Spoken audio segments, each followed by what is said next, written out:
এবার আসুন ফেতরা।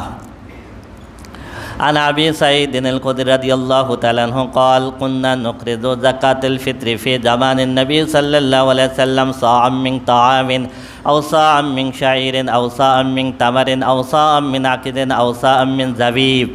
আবু সাঈদ খুদরি রাদিয়াল্লাহু তাআলা থেকে বর্ণিত হাদিস, তিনি বলেন রাসূল আকরাম সাল্লাল্লাহু আলাইহি ওয়াসাল্লামের সময় আমরা খাবার দিয়ে যাকাত দিলে 100 পরিমাণ দিতাম, জব দিয়ে যাকাত ফেতরা দিলে, খাবার দিয়ে ফেতরা দিলে 100 পরিমাণ দিতাম, জব দিয়ে ফেতরা দিলে 100 পরিমাণ দিতাম, খেজুর দিয়ে ফেতরা দিলে 100 পরিমাণ দিতাম, পনির দিয়ে ফেতরা দিলে 100 পরিমাণ দিতাম, কিশমিশ দিয়ে ফেতরা দিলে 100 পরিমাণ দিতাম।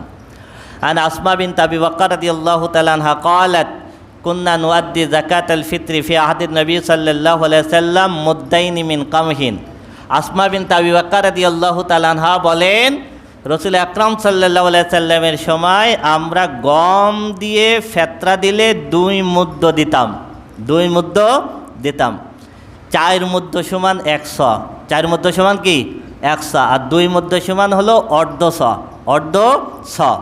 তাহলে আমরা এতটুক পেলাম যে রাসূল আকরাম সাল্লাল্লাহু আলাইহি সাল্লামের সময় সাহাবীরা খাবার দিয়ে দিলে 100 দিতেন, জব দিয়ে দিলে 100 দিতেন, তারপরে খেজুর দ্বারা দিলে দিতেন 100 পরিমাণ, পনির দিয়ে দিলে 100 পরিমাণ, কিশমিশ দিলে 100 পরিমাণ, গম দিলে অর্ধ শ পরিমাণ।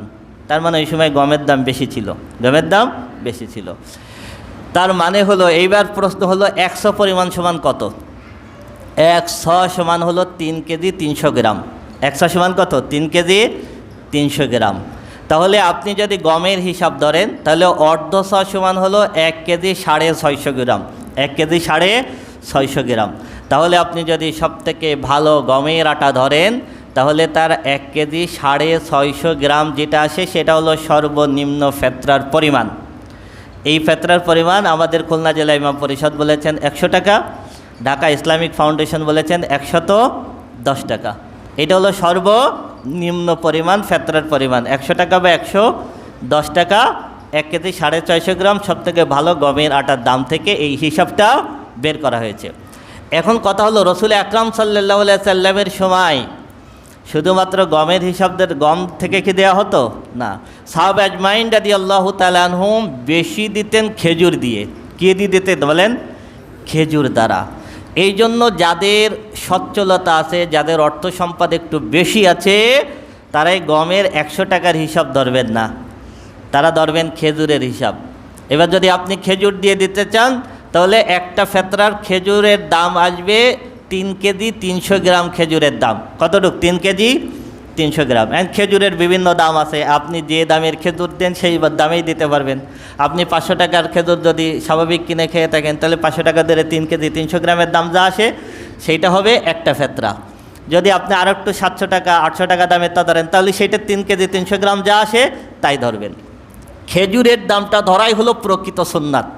সুতরাং যাদের সচ্ছলতা আছে তারা খেজুরের দাম ধরে দিবেন, খেজুরের দাম ধরে দিবেন, সেটা হলো সর্বোত্তম। আপনি কিশমিশের দাম ধরে দিতে পারেন 3 কেজি 300 গ্রাম, ঠিক আছে?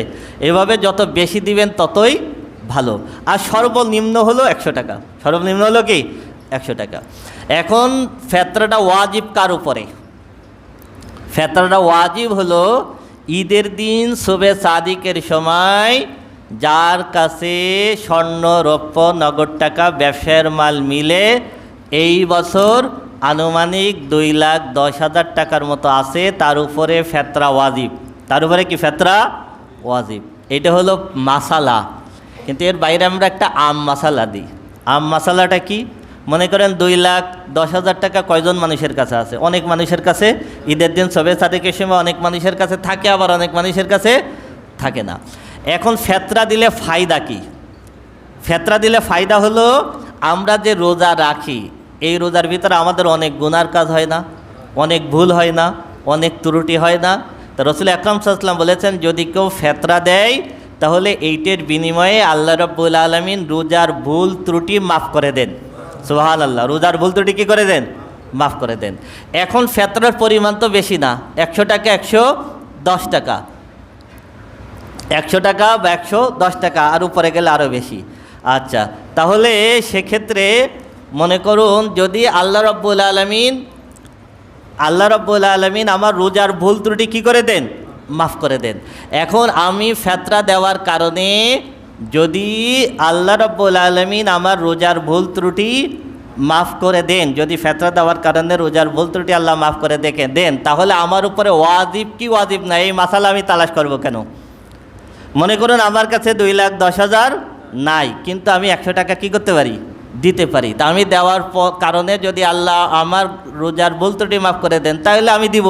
সুতরাং যার উপরে ওয়াজিব না, সেও ইচ্ছা করলে কি করতে পারে? দিতে পারে। এই জন্য আম মাসালা হলো যার সামর্থ্য আছে সে দিবেন, যার সামর্থ্য আছে সে দিবেন, যেহেতু গরিব মানুষের সংখ্যা বেশি, আর আমরা ইচ্ছা করলে অনেকে এটা দিতে পারি। ফেতরা যেহেতু ঈদের দিন শবে সাদিকের সময় ওয়াজিব হয়, এই জন্য কেন ঈদের দিন শবে সাদিকের সময় আল্লাহ রাব্বুল আলামিন এটা ওয়াজিব করেছেন? ঈদের দিন শবে সাদিকের সময় ওয়াজিব করেছেন, এবং ওটা আবার ঈদের নামাজের আগেই দিতে হয়। ঈদের নামাজের পরে দিলে ওটার ফেতরা হয় না, ওটা সাধারণ কী হয়ে যায়? দান হয়ে যায়। তো ঈদের দিন শবে সাদিকের সময় আল্লাহ এটা ওয়াজিব করেছেন এই কারণে যে যাদের টাকা পয়সা আছে তাদের ঈদের দিনটা যেমন ভালো কাটে, গরিব মানুষের ঈদের দিনটাও যাতে ভালো কাটে, সেই জন্য এটা ওয়াজিব করা হয়েছে। বুঝাইতে পারছি? তা আমরা যদি আগে দিয়ে দিই, আগে দিলেও আদায় হবে, কিন্তু যে কারণে ফেতরা ওয়াজিব করা হয়েছে সেই কারণটা কি? যেন একজন গরিব মানুষের ঈদের দিনটাও কী করে? ভালো কাটে। এই জন্য অনেক মুসলিম রাষ্ট্রগুলোতে সিস্টেম আছে, সেটা হলো ঈদগায় যাওয়ার পথে সকালবেলায় তাদের দেওয়ার অভ্যাস আছে, এই জন্য সকালবেলায় পথে গরিব মানুষ থাকে, ওরা পথের থেকে দিয়ে যায়। কিন্তু আমাদের দেশে তো যেহেতু এই কালচার নাই, ভোরবেলায় ওই মুহূর্তে গরিব মানুষ পাওয়াও কঠিন, কিন্তু আমরা চেষ্টা করব শেষের দিক দিতে, যাতে করে ওই টাকাটা সে ঈদের কেনাকাটায় ব্যবহার করতে পারে। আল্লাহ রাব্বুল আলামিন আমাদের আমল করার তৌফিক দিন।